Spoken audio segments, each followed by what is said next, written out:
जय सनातन धर्म की प्रिय दर्शकों, आप सभी का स्वागत है हमारे इस YouTube चैनल पर। दर्शकों, आपने एक बात सुनी होगी कि हम सब ईश्वर की संतान हैं, या हम मानते भी हैं कि हम ईश्वर की संतान हैं। लेकिन अगर हम ईश्वर की संतान हैं तो फिर हम लोगों का यह आचरण क्यों है? हम में से ही दुष्ट प्रवृत्ति के लोग क्यों निकल करके आते हैं? हम में से ही अपराधी निकल करके क्यों आते हैं? क्या केवल हम ये कहते मात्र हैं कि हम ईश्वर की संतान हैं, या वास्तव में हम ईश्वर की संतान हैं? दर्शकों, एक होता है कि हम किसी को कहते हैं कि हमारे पिता हैं, क्योंकि हम उन्हें दिल से पिता मानते हैं।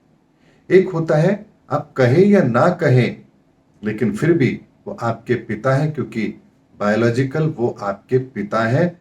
आपके पैदा होने में उनका अंश विद्यमान है। तो यहां पर पिता आप कहने को भी कह सकते हैं, लेकिन बायोलॉजिकल जो पिता है वो पिता ही रहेंगे, चाहे आप उन्हें पिता माने या ना माने। ठीक इसी तरह से हम भी ईश्वर की संतान हैं, ये कहने का भी विषय हो सकता है और मानने का भी विषय हो सकता है। लेकिन दर्शकों, हमारा ईश्वर के साथ क्या संबंध है और कैसे हम उसके साथ कनेक्टेड हैं, और कनेक्टेड होने के बाद भी आज हमारी ये दुर्दशा क्यों है, इस रहस्य को समझिए। ये वो सनातन रहस्य है जो आपको जानना चाहिए। दर्शकों, मनु और शत्रुपा से हम पैदा हुए हैं, ऐसी अवधारणा भी आप लोगों ने पुराणों के अंदर पढ़ी होगी। मनु शत्रुपा से हम पैदा हुए हैं, इसी कॉन्सेप्ट को यदि हम मानते हैं तो हम मनुष्य कहलाते हैं, क्योंकि मनु और शत्रुपा से हम पैदा हुए हैं। इसीलिए दोनों को संयुक्त रूप से अगर हम देखें तो हम मनुष्य कहलाते हैं। तो जिनकी अवधारणा यह है कि हम मनुष्य हैं, उनके पीछे कॉन्सेप्ट यह है कि हम मनु और शत्रुपा से पैदा हुए हैं। एक आपने सुना होगा, हम इंसान हैं। जब बात आती है कि हम इंसान हैं, तो यहां अवधारणा आती है कि हम ईश्वर की संतान हैं, और ईश्वर की संतान है इसीलिए हम इंसान हैं। एक शब्द आपने और सुना होगा, आदमी।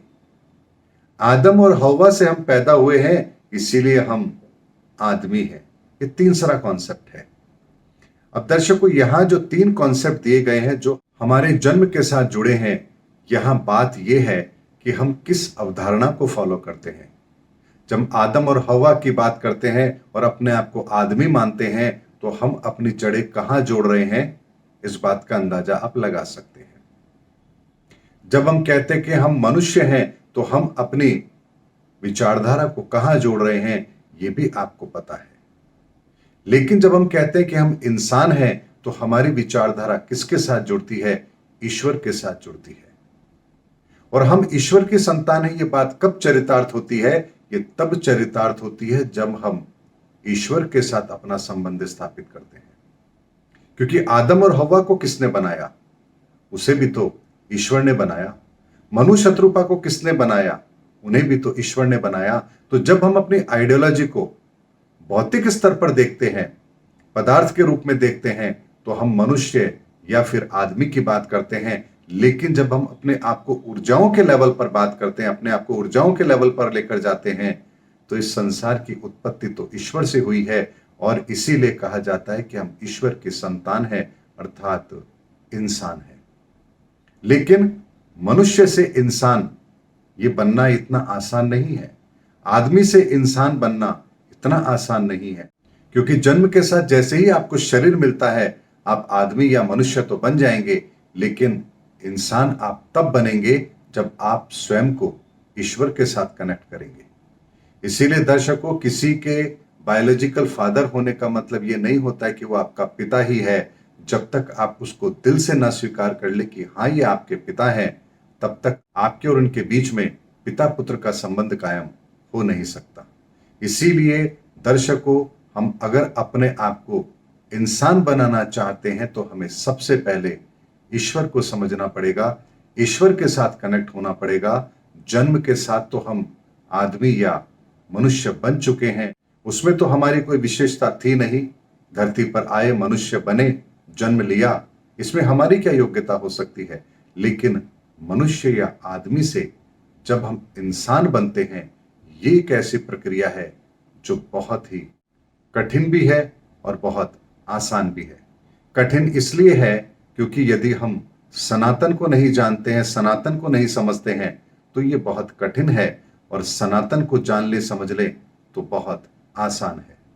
इसीलिए दर्शकों, जब तक ईश्वर के अंदर जो गुण विद्यमान है, जो 9 तत्व, 7 ऊर्जाएं जो ईश्वर के अंदर भी विद्यमान है, या यूं कह लीजिए कि इस संपूर्ण ऊर्जाओं का भंडार वो ईश्वर है, जब तक हम भी अपने भीतर के इन गुणों को नहीं पहचान लेते, अपने भीतर की 7 ऊर्जाओं को नहीं समझ लेते, 9 आयाम को अपने अंदर विकसित नहीं कर लेते, तब तक हम इंसान नहीं बन सकते। और जब तक हम इंसान नहीं बनेंगे, तब तक हम ईश्वर की संतान कहला भी नहीं सकते। इसीलिए दर्शकों, इस धरती पर जब तक मनुष्य ईश्वर की संतान बन के रहेगा, अर्थात इंसान बन के रहेगा, वो सीधा सीधा उस ब्रह्म से कनेक्ट रहेगा, उस सनातन से कनेक्ट रहेगा। और जब जब वो उससे अपने संबंधों को तोड़कर सिर्फ आदमी या मनुष्य बनेगा, तब तक उसकी यही दुर्गति होगी जो वर्तमान के अंदर हम पूरी दुनिया की देख रहे हैं। इसलिए आइए अब हम मनुष्य या आदमी से इंसान बनने की ओर चलें, क्योंकि 30 मार्च 2025 के बाद में यही एक बदलाव हमें अपने जीवन के अंदर लेकर आना है। और ये बदलाव बहुत ही असाधारण है, और असाधारण है, इसे साधारण बनाने के लिए ही ईश्वर ने इस समय पर हम सब पर कृपा भी की है। इसीलिए अपनी यात्रा को आरंभ कीजिए और मनुष्य से इंसान बनने की ओर आगे बढ़िए।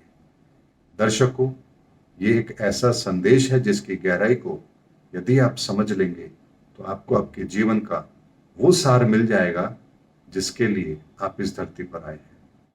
और अगर आपको सिर्फ ये वीडियो नजर आ रहा है, तो जैसे रोज वीडियो आते हैं, ये वीडियो भी आपके लिए एक वीडियो से बढ़कर और कुछ नहीं होगा।